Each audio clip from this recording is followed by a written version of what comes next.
and welcome to Unpublished Opinions, an Institute for Justice roundtable podcast, the podcast where IJ attorneys get together and give their unvarnished and unpublished opinions about the law. I'm your host, John Wrench, the Assistant Director of the Center for Judicial Engagement at the Institute for Justice. We're recording this episode today on December 15th, 2025, and I'm joined by my IJ colleagues, Patrick Jaicomo and Anya Bidwell. Patrick and Anya, welcome on the show. Happy holidays. Happy holidays, guys. Winter solstice is about to hit us. The shortest day of the year is December 21st. On December 22nd, hope is reborn. As far as I can tell, that's when summer starts. Because starting on December 22nd, days will start getting bigger and bigger and bigger, and it's the most beautiful thing. Wow, that was a wonderful way to start a podcast that will probably need some hope in it. Do you know if the solstice changes days? I mean, I know that it's usually pegged as like the same day. Does it ever change December little bits? I bet it does, just like because there's always like extra millisecond, whatever, Sure. right? But it's all December 21st is the shortest day of the year. Right. And June 21st is the longest day of the year. It doesn't change. We just have to add an extra. We have to take a day away every 4 years. Right. That makes sense. Yeah, this is actually the inverse of what you were just saying, which is kind of a very desolate feeling for me in the middle of summer. Is once you reach the middle of June, and you know that you've already had the longest days of the year, and they're just going to start getting shorter and shorter. Yes. It's kind of it's a tough version of that. That's how I feel. I feel like June 22nd is when winter starts, and December 22nd is when summer starts. That's a because it's all about looking forward. Yeah, it's a very negative about looking forward. way. It's negative in June, but it's very hopeful right now. No, just Exactly. flip it. You said it's the winter of our discontent, and you're like, okay, it's going to get better now. Perfect. It's only going to get better starting on December 22nd, guys. I promise you. Well, speaking of things that have only gotten better, the United States. So it's going to be the 250th anniversary of the Declaration of Independence next year. And America's founders are, because of that, and honestly, they kind of always are in the news. There's that new Ken Burns series on the American Revolution. Obviously, Hamilton was like a big cultural phenomenon. I feel like the American founders are always in the news, and perhaps more than a lot of other nations. We seem to have a particular veneration for the nation's founders. Interesting. And yes, and maybe as a result of that, or other reasons, who knows? We're gonna figure the answer to this out. Well, it seems like people try and justify things according to the founders often, of like, what would the founders, it's like what would Jefferson do version of this. And it seems to be invoked kind of at cross odds. You get like No King's protest and invocation of the founders, and you also get let's get people who are, quote, not American out of here. So I'm wondering what you guys think about that, this kind of fight over like what is the founders' legacy and what it means for legal stuff today. Well, first, I guess I want to start off by protesting the idea that unlike other countries, we venerate the founders, because Anya and I actually wrote an op-ed about this. And in many other countries, the actual like physical body of the founder or founders is the thing that's venerated. And so, What was the headline of the op-ed? The heading. What was the heading of the op-ed? Do you remember? Yes, we're going to put it on show notes. Okay. Americans worship ideas, not ideologues. Go, Patrick. That's very aspirational. Well, yeah, it was a genuine experience we had, because before the oral argument in the Martin case, the day before, Anya, Dylan, and I went to the National Archives just to like get a sense of solemnness about like what we're actually doing here. And when we were walking out, we were just kind of chatting about that, and Anya was like telling us about how it felt to go see Lenin's tomb. And we kind of made this comparison where it's like, we just went to go see not like George Washington's grave, which of course you can go do, but the documents embodying the ideas of this country, not the people that, came up with them or enshrined them. And so that felt very powerful at the time. Yeah, and there's the creepiest thing, right? With Lenin, when you go to the mausoleum, it's very much like, it feels the same way as you go to check out the Constitution, only behind the glass is a human being.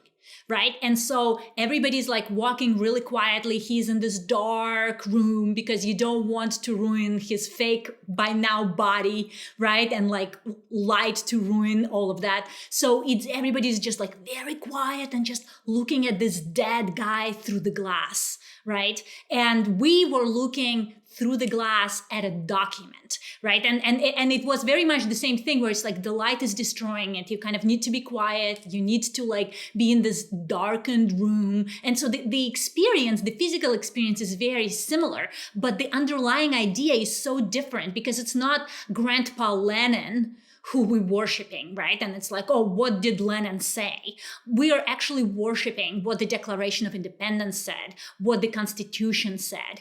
And that's much more powerful. And I hope that at the 250th anniversary, we can very much reconnect with that. Like connecting with people is like a lazy shortcut, right? Like connecting with ideas is something that requires work, but it's also something that's much more enduring. Yeah, and I think that's actually the answer to the question, John, is like Anya said, I mean, that's the loser's way out, is saying, well, this particular founder would have agreed with me, instead of having to defend the merits of the argument.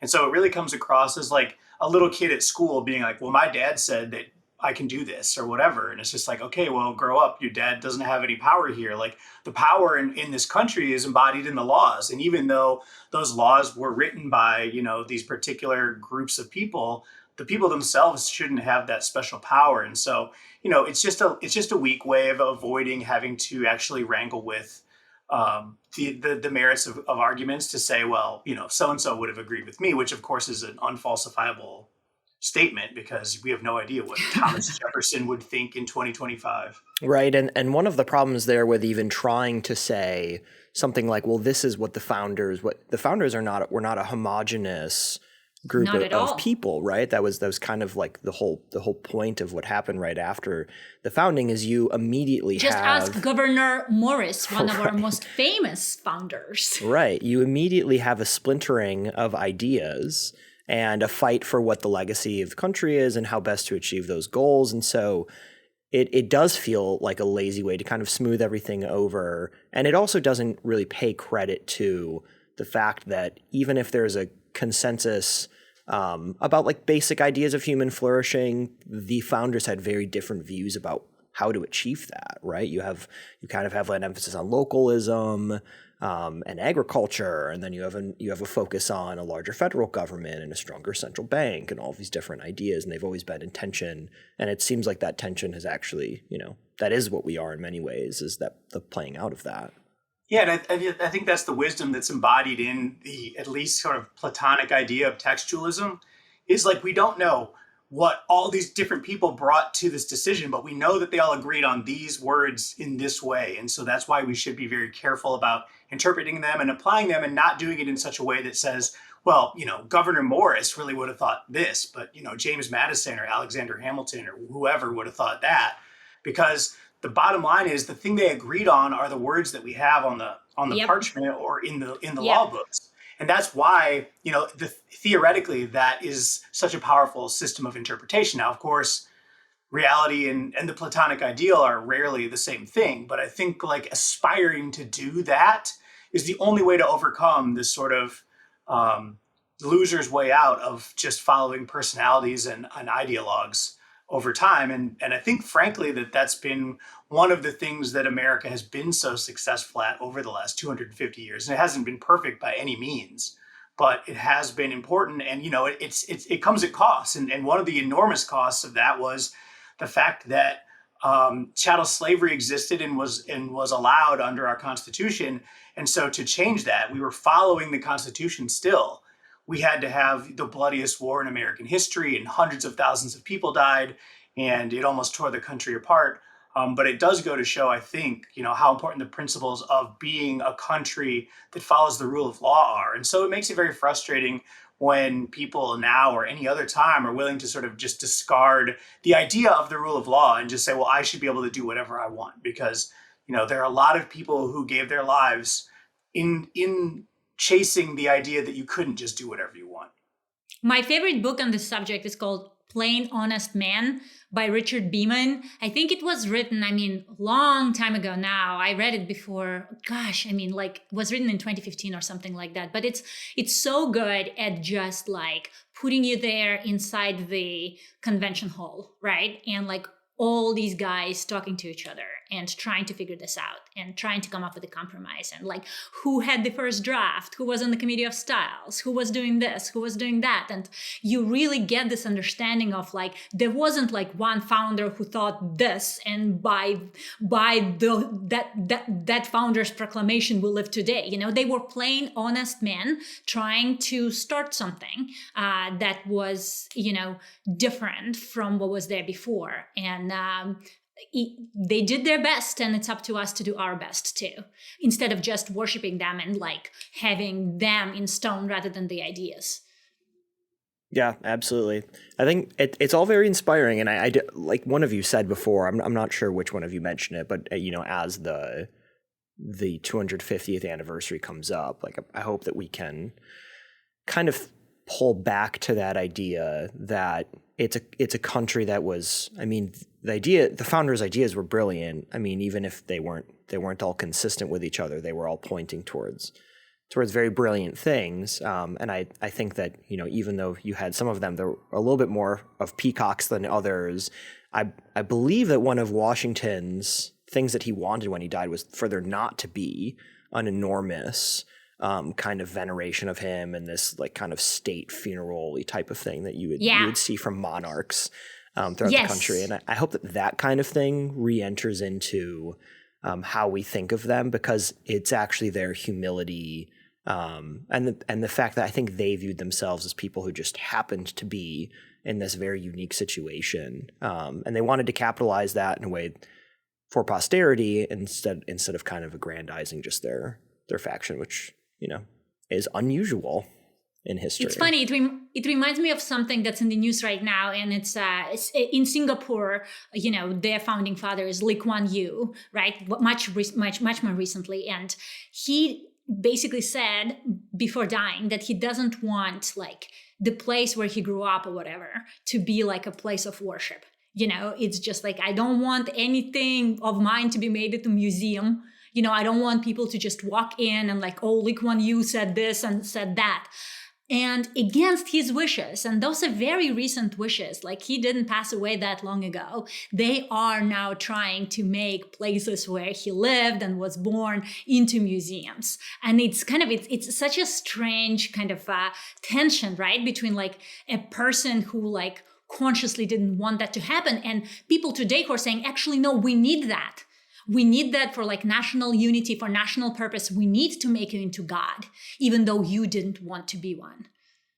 Yeah, I'm curious before we kind of move on from this. I'm wondering if you guys have any thoughts about, of course it's happened throughout history where there's this kind of pendulum swing where once in a while you will see this kind of obsession and cults of personality, and some presidents have had it more than others. But it does seem like there are certain things in the modern age that facilitate it or encourage it or incentivize it. And I'm wondering if you think that there's any things that like jump out at you that probably have pushed us towards that in recent years. The thing that comes to mind for me is, I think as everything has been kind of federalized and all of our attention is kind of drawn towards this the national arena, and our local politics are less important. I suspect that was at least a pretty significant, if not necessary, condition of a lot of that getting a little bit worse.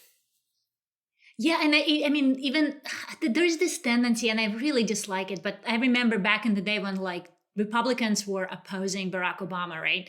They made like Ronald Reagan into this gigantic figure that basically it was just, they had his bust and Ronald Reagan said this and Ronald Reagan said that, right? And it kind of, I think, again, was used very much as a shortcut to like,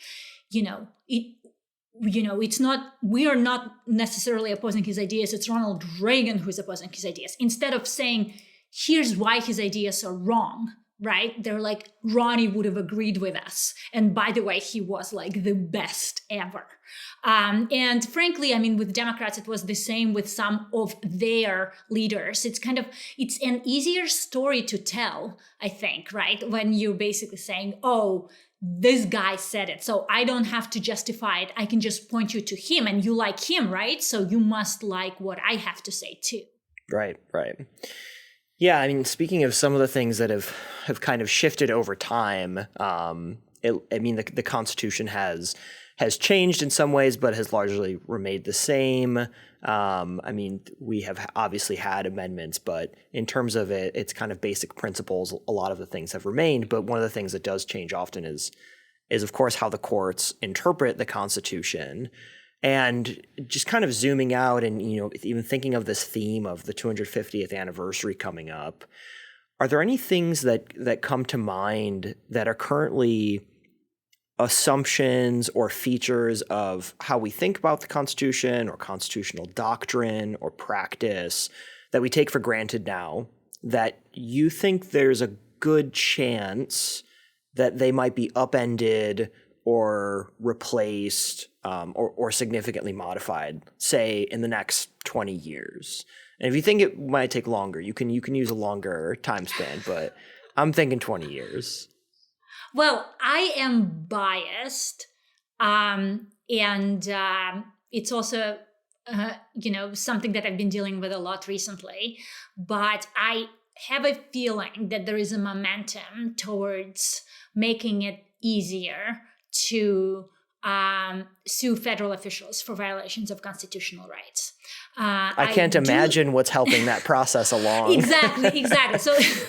So you have all these ICE raids, right? And we've been warning about this dual track system of accountability where state and local officials are treated one way and federal officials are treated a different way with kid gloves compared to state and local officials, right? We've been talking about it for a very long time, but it never really came into the nation's consciousness until the Trump administration starting just pushing through that crack, right? And making it, when you see ICE and FBI and DHS officers on the ground doing the things that they're doing. So all of a sudden there is this idea of like, wait a minute, you mean it doesn't matter if they violate the law because you actually cannot sue them? I think that Bivens is dead.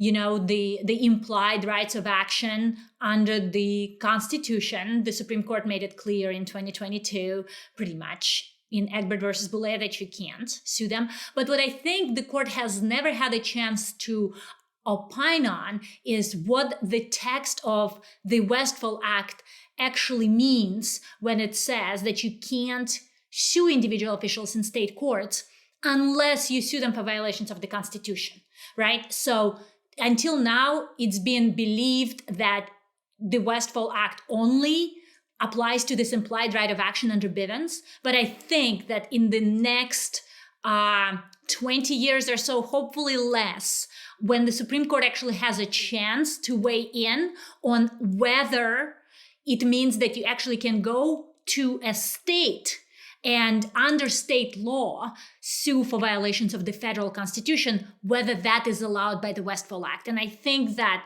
a truly textualist court would agree that yes, the Westfall Act not just allows you to sue under Bivens, which the court disfavors, but also allows you to sue under state statutes that allow suits for violations of US Constitution. So that what I think actually genuinely, not just because I'm very much in it, but that it is something we will be pushing for and that I think the court will be receptive of, is this idea of the, being able to get our common law remedies back essentially and be able to sue federal officials under state law. For someone who's not super familiar with the legal arguments or the zoomed out view of what the consequences of that change would look like, if you were to distill that down, what would that mean for kind of the average person who would run into this problem?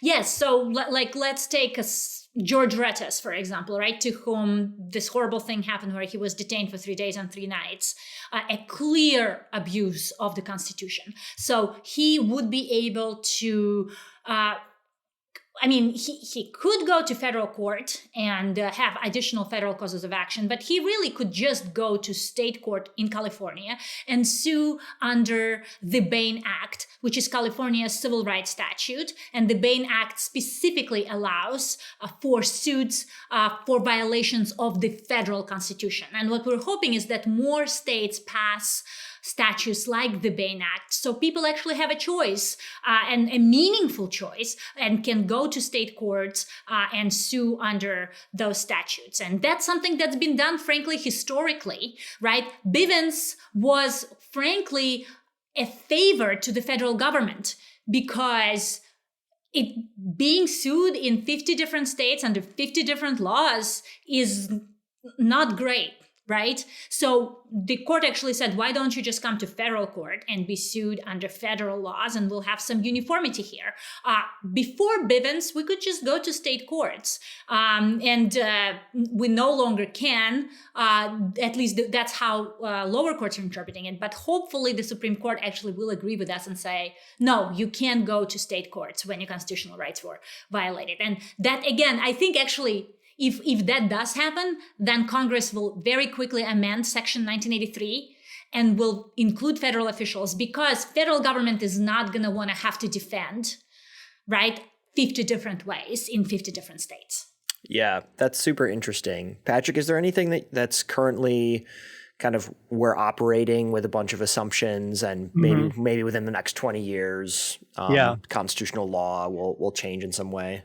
Yeah, it's actually related to what Anya said. I think that, so In re Nagel is the case that basically says that the supremacy clause, prevents states from taking any actions against federal officers who are doing federal jobs, because that would, indirectly implicate the issues of federal supremacy. And I think that, whenever that decision was decided, 100 plus years ago, that a lot of courts since then have just taken that as a blanket permission that the feds can do whatever they want, run roughshod over the states. And I think that one of the hints that was left in Justice Gorsuch's decision in Martin is that, hey, maybe we should revisit somewhat what In re Nagel means, because if what In re Nagel is actually aiming at is making sure that when federal duties are properly being followed by federal officers, that states can't interfere, there might be a lot of places where federal officers do things that are, for instance, unconstitutional, where they shouldn't be allowed to have that sort of protection, because if they're violating the U.S. Constitution, they can't possibly be exercising federal authority, let alone, which is what the Constitution actually says, being undertaking the Constitution or the laws of the United States, which is what the Supremacy Clause is meant to protect. And so I think we'll see a lot of that. And obviously, with the current climate on immigration and many other things that are going on, there are a lot of opportunities for states to try to, for instance, prosecute ICE agents for doing things, or any number of other things along the same lines. And we'll get to see what the Supremacy Clause, at least as it's interpreted by the Supreme Court, has to say about that. Yeah, those would be pretty significant changes. It seems like at least one way you could tie those themes together is, there are accountability issues in many ways, right? You have a government that is actually subject to laws, which doesn't sound like a very high bar, but as you're both talking about, there's plenty of situations where the government is actually not basic functionally, because you cannot hold them liable for things not subject to laws. And it's just like anything else, that every new administration, people change sides and flip their, D shirts into their R shirts or whatever. But the idea here is one of federalism too. It's like we have dual sovereigns, and of course, like after the Civil War and the Reconstruction Amendments, the weight between the two sovereigns shifted quite a bit. But still, there's supposed to be a lot of deference paid towards states. And so if you start seeing an ability to hold accountable federal officials in state courts, that could be very meaningful. And who knows, what sort of shenanigans will be going on both from the state side and the federal side. But, either way, it seems like something that is due for an adjustment here as we're approaching 250 years. Yeah. So speaking of other adjustments, this one's a bit of a puzzle. And I bring this up really not knowing what to think about it and not knowing what the answer is. And this is this idea that, and both of the issues that you just brought up, I think, to varying degrees probably fit within this puzzle, which is often when people think, and this is especially true about legal issues that are in the news, where it's like, should this case be overturned or not? It's often framed as, to fix the law or to solve an issue, you need to either extend this case or you need to overturn this precedent. And once you've done that thing, you've kind of solved the issue. At least if you agree with the outcome, that's kind of the pitch. And the thing that I've been thinking about is something that we run into all the time, because we're often at IJ pushing for larger fixes, because often the fix doesn't involve just one case. It involves kind of all of the things that have grown out of an older error. And so there's this kind of knot of issues that are all related, a bunch of different precedents and all this stuff. And I've been thinking about how difficult that is to solve through the judicial system, because I remember I think the first time I thought about this was in the context of substantive due process and people who are very critical of substantive due process. I mean, many of them that I know are pretty pro reviving those things through like privileges or immunities. But even just using that as an example, it's hard to tell whether in a case where the court would maybe nix substantive due process altogether and say, really, we shouldn't have been doing this, it should have been under this, whether they will actually simultaneously revive privileges or immunities. And then a more recent example of this kind of web of issues that are interrelated is the recent argument in the case about the president's removal power. And there, some of the justices were kind of honing in on this idea that, okay, like let's assume you're right that the president can remove heads of multi-member agencies. They don't need to have cause. They can just kind of, hire and fire people as if they're their boss.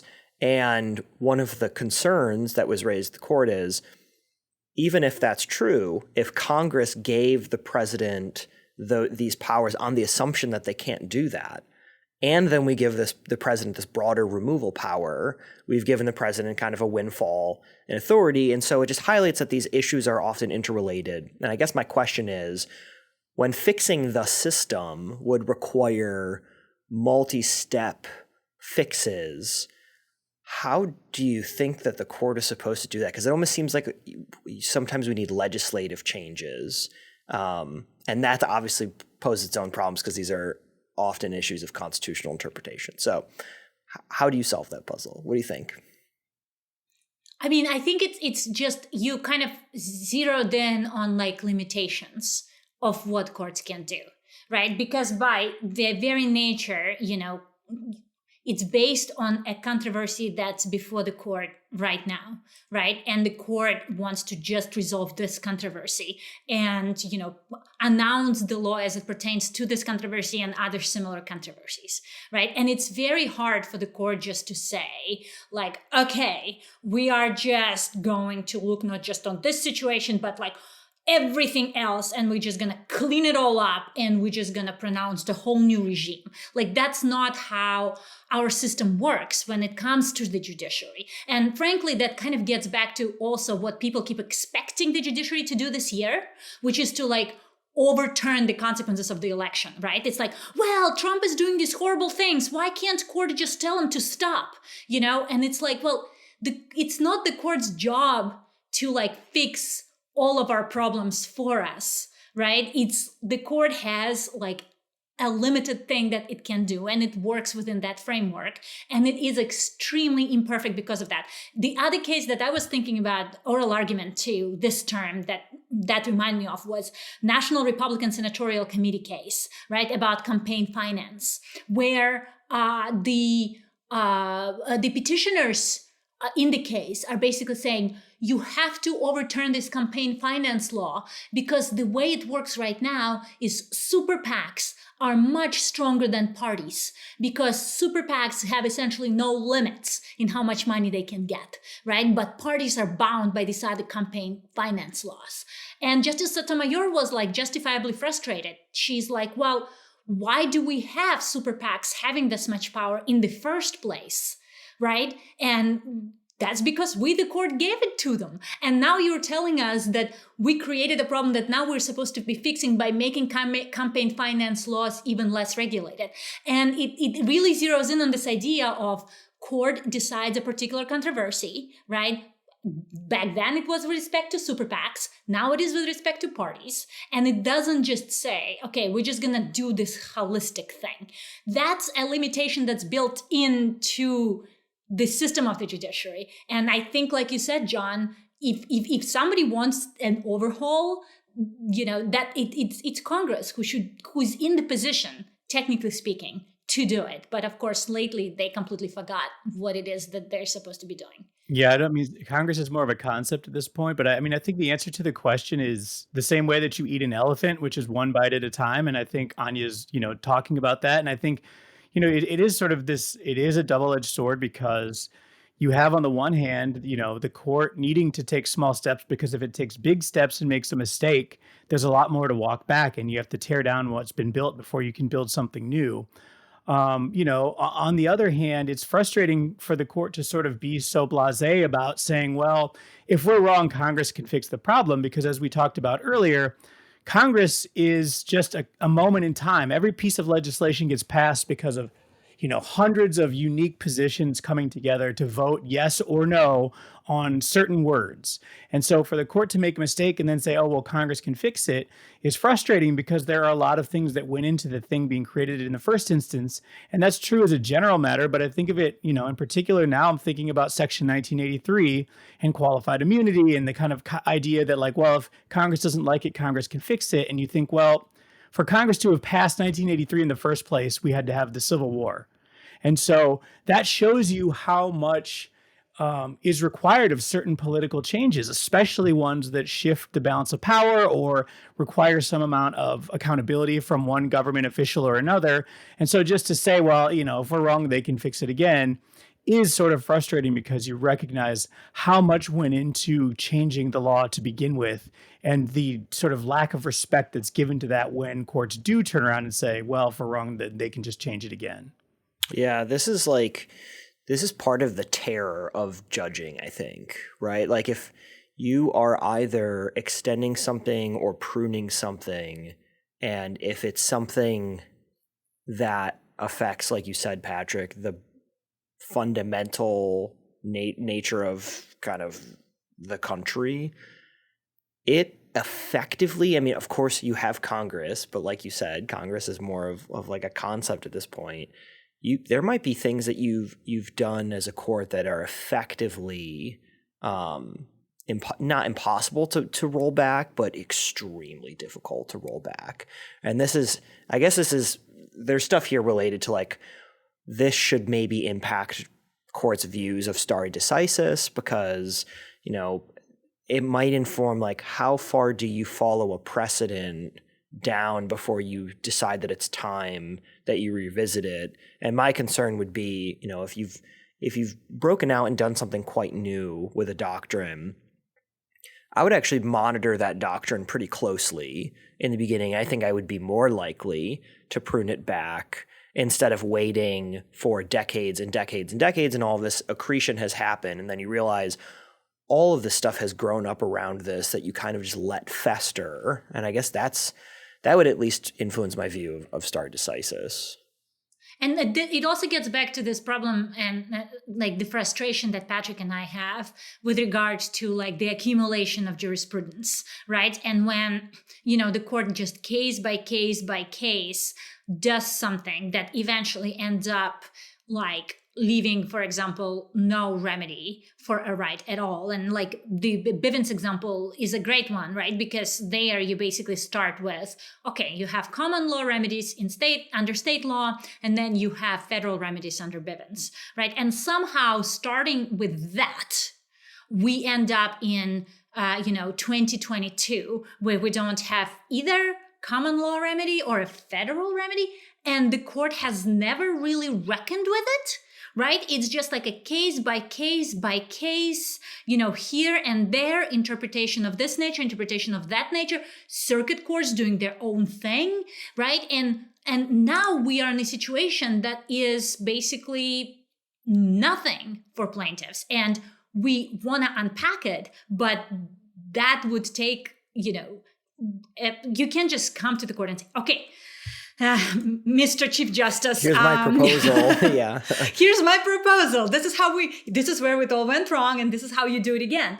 Right. And so, yeah. Yeah, the smart money is, especially at the Supreme Court, the smart money is on making the issue as narrow as possible. Because if you just go to the court and say, the question presented is, what does the 14th Amendment mean? That case is not going to get granted. Right. And so you end up, if you're smart, you narrow it down to basically as narrow as you can get it, because then your chances of cert are much higher. But then, of course, the outcome is what we're all discussing, which is like, okay, well, we've changed this tiny sliver. And now maybe we can get another chance to change it another sliver more, but it's going to take 5 years to get the opportunity. And when you look at it that way, I mean, on the one hand, we're willing to do that erosion style of change, but it is frustrating. And to your point, John, if you think about something like substantive due process, the court will most likely, if it gets rid of it, get rid of it. And then we'll have another 10 or 20 years before there's even a chance for privileges or immunities to come in and take its place. And so the court is in my opinion, much more likely to under apply the Constitution and its protections than it is to over apply them. And I think that's a bad thing. I would rather have the government's hands tied as the default instead of the government getting to do whatever it wants. But, I know that the other side of the sort of philosophical argument is the people in government are the ones that were elected by the voters. And so the democratic will should be sort of the default.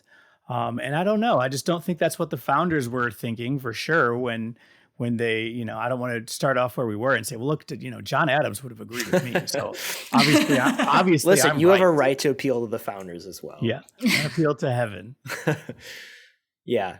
That it is a puzzle, but it seems like it's one that maybe there are ways to resolve it, and that way is in part a branch that doesn't really do too much these days. But it does seem like the court, like you were just saying, Patrick, how the court views when you're resolving one of these issues, does the presumption go to liberty, or does the presumption go to base, not to be power. Crude, but government control or power. Power. Yeah. And so I think that is obviously, that has a pretty big impact. And at least with this current court, who I think is living in unless it's an issue where the court is super interested in it, like it's Second Amendment or something, where it is actually, I think, willing to go take a bigger step.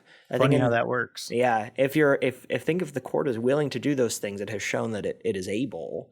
But it clearly, it all has to be kind of facing in the same direction. And so,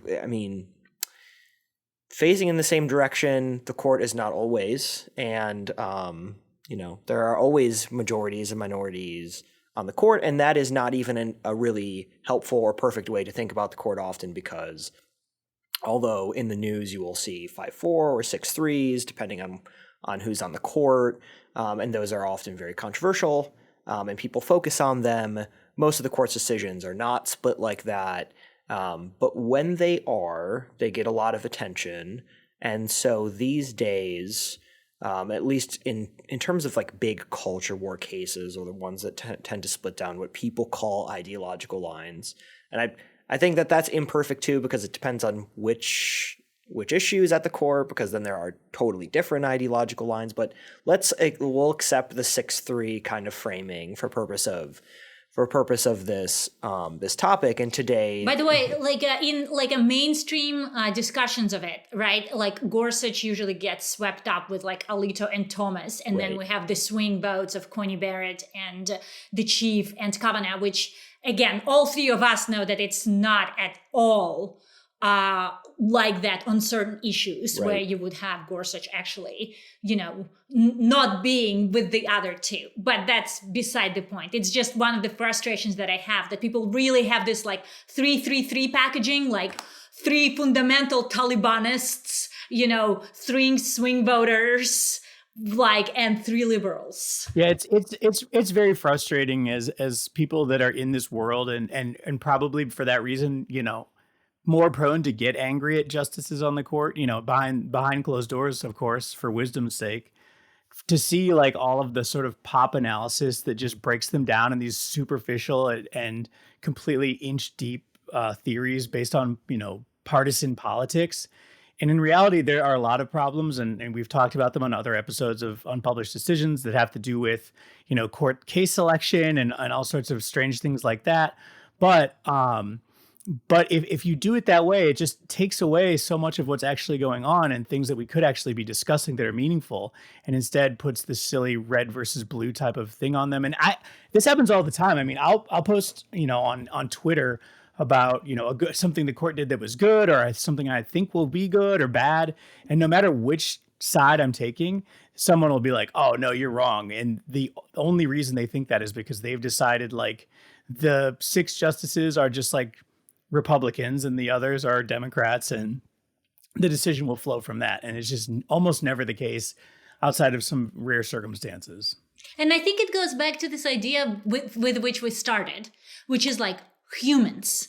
People like to peg something on a human rather than on an idea, right? And so it's much easier to be discussing, these guys are Republicans and therefore they're going to vote Republican, rather than like, what exactly are the ideas that these guys, support and espouse. It's much easier to just say,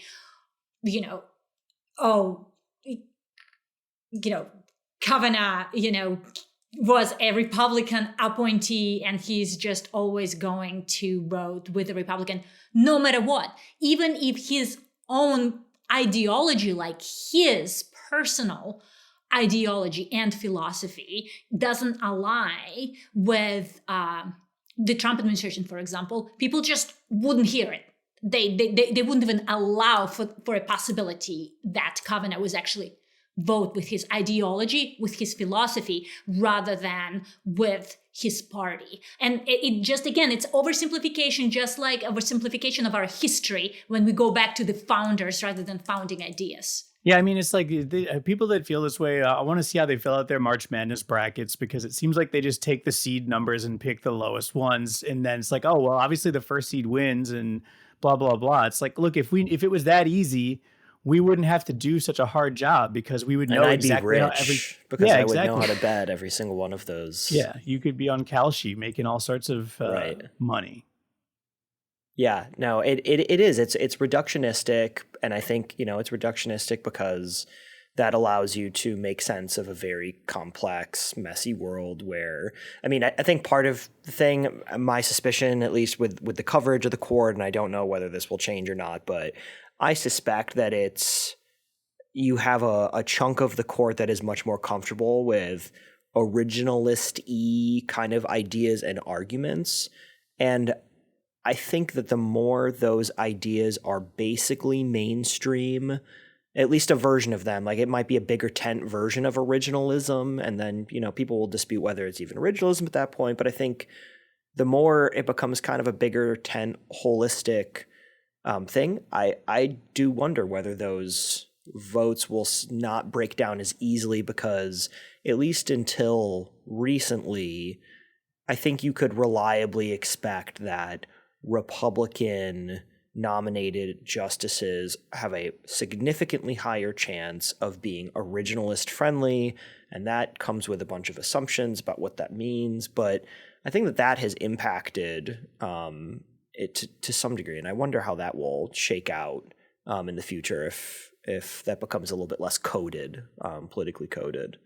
But we are kind of subtweeting a particular article published in the New York Times with this, and at least someone, quickly, the gist of it was that between Justices Sotomayor, Kagan, and Jackson, that there's like internal disputes and fights over how to deal with being in the minority. And it had, in my opinion, it had some of the features of this kind of reductionistic view.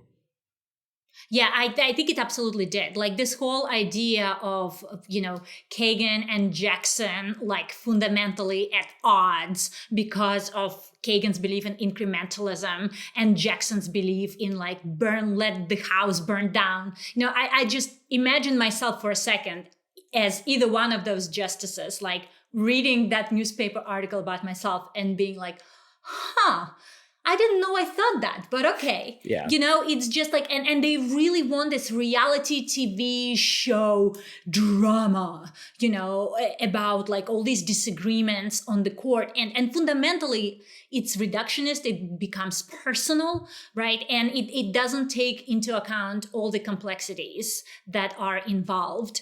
And it really assumes that there is like one way to break this down, and it is along the lines of an institutionalist like Kagan and someone who came to the court at the time when if you were in a minority you probably wouldn't have a chance of like peeling off anybody else.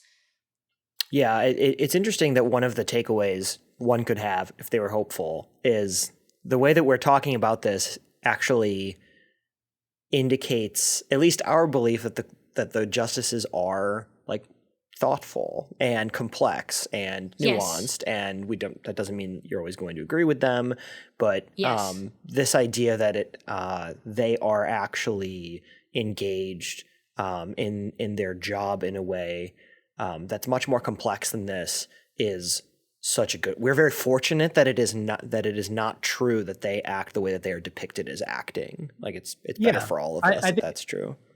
Absolutely. I think only genuinely, I think only a fool would think that any of these justices are not approaching these decisions without at least themselves believing that they're applying all of these different ideological and philosophical things that they've accumulated over all this time. I mean, they really do care about doing this work. They've thought about these things much more deeply than you have.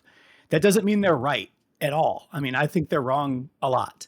But to treat it as if they're just completely there to do like political maneuvering is not the case. And I think that the evidence for that is even when we, whoever, you or me or other court watchers think that, somebody's fudging the decision because they want to reach a certain outcome, the fact of the matter is they still feel compelled to write the decision and try to lay out like a legalistic theory for why they're reaching the outcome. And if they were just as nakedly, political as you suggest, then they could just write, a Posner-esque sort of, this is the law because I say so. And nobody can stop them. I mean, Congress could theoretically impeach them if Congress could do anything at all. But, they don't do that. So I think, what they think they're doing at all times is applying some sort of theory to the case in a way that they believe is neutral or just or whatever it might be. And, Supreme Court advocates, and I speak for like a lot of folks that I am fortunate to know on both the left and the right, approach briefing at the merit stage and arguing very much from this point of view of, I can convince this justice that I'm right. Right. And sometimes it's very much like, okay, this particular justice really likes looking into common law, for example. Right. So let's give that justice the best common law evidence we can find. Right. Like, or this justice likes looking at legislative history. And like for some it is disfavored, but some of the justices still look at it, especially if it's statutory history rather than legislative history. So let's give that justice the best evidence we can find in that realm, right? Like all of us who get to make arguments to the court don't just start with like a fatalistic assumption that these guys are just going to break down 6-3 and we can just go home. That's just not true. And yes, maybe you are going against the wind, in that, some of the judges ideologically were raised and bred, on certain theories that you now disagree with, but they happen to agree with. But it doesn't mean that that ideology is, like some sort of just a political conviction to always vote with the, executive branch that put them there in the first place. Yeah, it really does all highlight everything you just said, this idea that the court is still, despite any criticisms that could fairly be leveled at it, is still more about reasoning than force, which I think that because of the political climate, people have a hard time wrapping their heads around, and there's been like a death of nuance. So it's unnatural to people to even entertain the idea that there might be people who are motivated by that instead of force. Well, before we wrap up, our listeners love to know if there's any law-related, and I like to know too, to be honest. This is where I get most of my good recommendations. If there's any law-related and one non-law-related thing that you've been consuming recently, it could be something you're watching, you're reading. I'll take the first shot and say that the law-related thing I've been watching is the Tim Allen classic, The Santa Claus, which of course has as its premise a legal clause that binds Tim Allen to become Santa Claus. Now, mind you that he has to become Santa Claus after he accidentally kills Santa Claus. And YouTuber Danny Gonzalez has a great video where he goes through how insane the storyline is for the Santa Claus. But I love the Santa Claus. I love the Santa Claus 2 and 3. And now I believe there's at least 2 seasons of a Disney Santa Claus show that all star convicted cocaine dealer Tim Allen. That was a long time ago. No, true. But, nothing wrong. This is a libertarian organization, but in any case, so my law-related thing is the Santa Claus. There's a lot of good legal nuance. And frankly, probably a lot of people out there, when they write Santa Claus, they're probably spelling it the way the Santa Claus spells it, which is with the E instead of Klaus, which is how Santa Claus is actually spelled. That was wonderful. Thank you. Are there any non-law? I mean, honestly, that could probably fit for your non-law one as well, but... Yeah. I mean, I could, that's the thing is with all these, you could make Jingle All the Way into a legal epic. If you think through what's going on with Sinbad and Arnold. And, sure. It's law all the way down. Exactly. Everything's law. I mean, people need to understand how exciting the law is, and everything is law. I mean, to the extent that I'm not watching law related stuff, it's whatever a 4-year-old puts on TV. So, I don't know if those are great recommendations, but if you want one, people, a good animated Christmas show that I've stumbled on because my 4-year-old pressed the button on the TV is Prep and Landing, which is a show about some elves who are getting into various hijinks and trying to help Santa on Christmas. So not the Tim Allen Santa, correct. The Santa Claus in this particular universe has not been convicted of cocaine dealing. Anya? Convicted. Good luck. Yeah, right. So I guess in the spirit of Santa Claus, I'm going to do something that's very un-Santa Clausy, which is I'm going to recommend a book not to read. Or at least I'm going to recommend a book to read, but to disagree with. Okay. Right? I guess that's our spirit is it's good to understand those ideas and then disagree on the merits of those ideas. So who's the bad counterpart to Santa? He's like Krampus. Krampus. Krampus. Okay. Yeah, there you go. You're going to fulfill that role here. Yes, I can hear.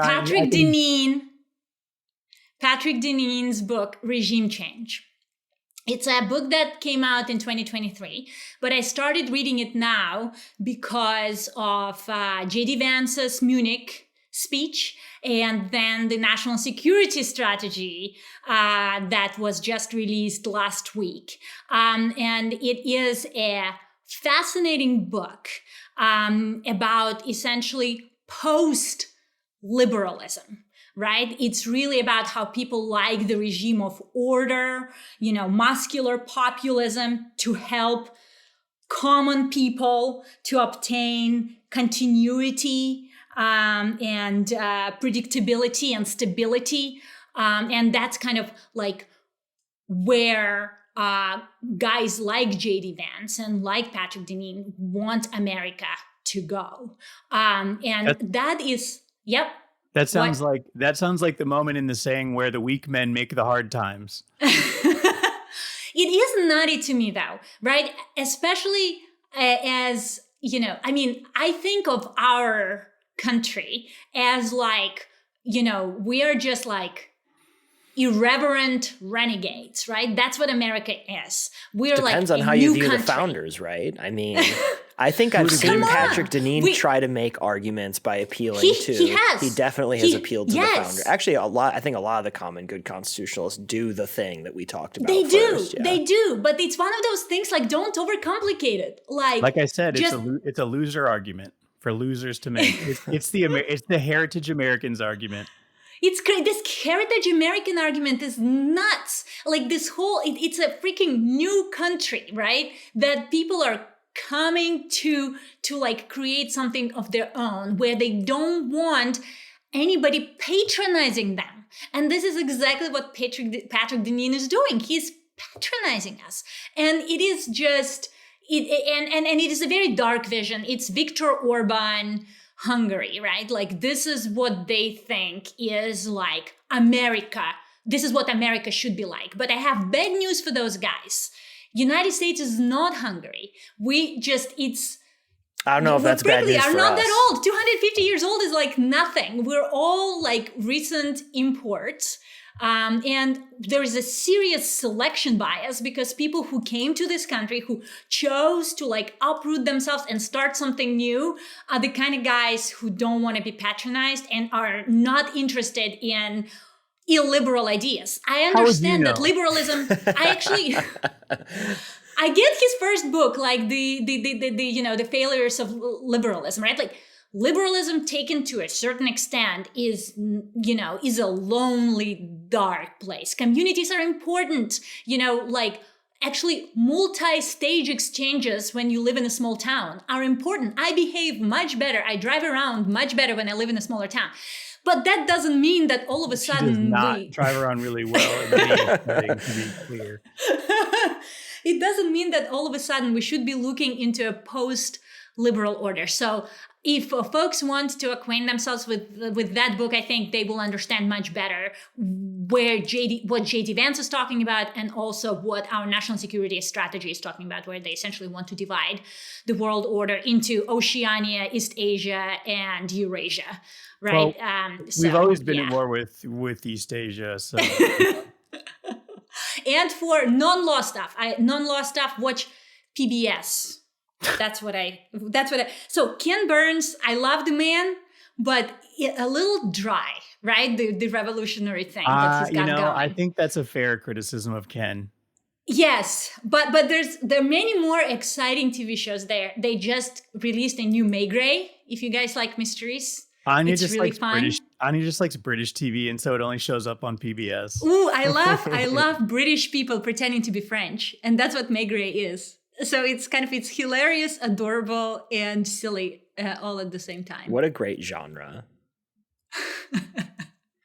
British people pretending to be French. You heard it here first. I love it. There's a time when that would have gotten you probably executed. The one interesting thing about the common good stuff is a lot of the stuff that we talk about that's law related is so because we're living in this like moment arguing about common good constitutionalism and post-liberalism has such an impact on all of the kind of legal stuff that's going on. So if people are interested in that, go take a deep dive. It's a rabbit hole. There's some interesting podcasts on kind of what's going on there. But I like this idea of doing a book that you're basically telling people it's not that they shouldn't read it, it's that they should read it and you have problems with it. Yeah, yes. It's like book Triumph. Anya's just doing the insult comic dog. Yes. She's like, here's a great book for me to poop on. Right? I'm going to do a book that I think is good. This is my non-law book. I'm reading a book with a friend called Ghost on the Throne, which is about the power struggle that ensues after Alexander the Great dies. And so the book starts with his death. which is kind of bizarre. I don't really know anything about Alexander the Great, but it is really interesting. Except he was the great. He was great. And the people after him, maybe not so much. But it is interesting how much you can learn about someone by the people fighting over what's left over afterwards and things falling apart. It's a phenomenal book. It's fun. It's really interesting. It's not dry. And it's one of those things that makes you, sometimes I remember feeling this way watching like Game of Thrones sometimes, being like, some of this is so absurd. I'm not talking about the dragons, just the political stuff, so absurd that it can't possibly be real. But I think if you take a good look at some historical things, it's stranger than fiction, and this is one of those. Like, I can't believe that any of this actually happened. And then for my law-related thing, this is going to sound dry, but it's actually really rad. I've been reading 18th century newspapers. I know. In connection with late night. These are so racist. Late night, there are definitely, unfortunately, a ton of fugitive slave ads, which is I mean that is not where I was going with this, but it is bizarre and sad. But I'm reading them for an article that is not related to all this fun stuff that I've been finding. Because if I see something interesting, I just, I go down the rabbit hole. But I'm going to read, it's a paragraph long. It's one of the ads that I saw put out. This was put out in the Hartford Courant on July 15th, 1776. So, just think. Yeah. Right out, just like situate yourself in that moment. The title of the ad is Whereas my wife Rebecca, being seduced by the diabolical instigation of her unnatural father and mother, hath sloped from my bed and board, and not contented with this abuse of my indulgent kindness, which she hath ever experienced, hath not only, in concert with her said father and mother, vilified my character, purloined my property, and robbed me of one of my children, but contrary to my orders, she hath also run me greatly into debt. This is therefore to forbid all persons harboring, entertaining, or in any way dealing with my said wife, or trusting her on my account, as I will pay no debts of her contracting after the date hereof. I just think that's like cold. That's like a Cut off Rebecca. That's like I know. What did he do? What did she? Who knows? That's like that would fit in well with the modern social media age. All right. Well. Yes, I think we kind of lose perspective, right? That humans are always humans. And we've had the same impulses that we are now expressing on social media for a very long time.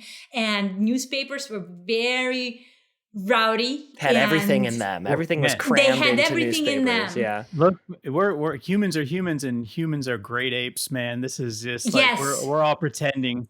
We're all pretending that we're not, but we are. And at the end of the day, those little wrinkles in our brain are going to take us back to our silly behaviors. But don't worry, it's almost the solstice, which means that things are going to get better. Mm-hmm. Patrick and Anya. I love John. That's great. Thank you so much for being on the show. To our listeners, I hope you enjoyed our conversation. Be sure to tune into our next episode. And until then, that's just like your unpublished opinion, man. Ho, ho, ho. I'm gonna do like a gentleman.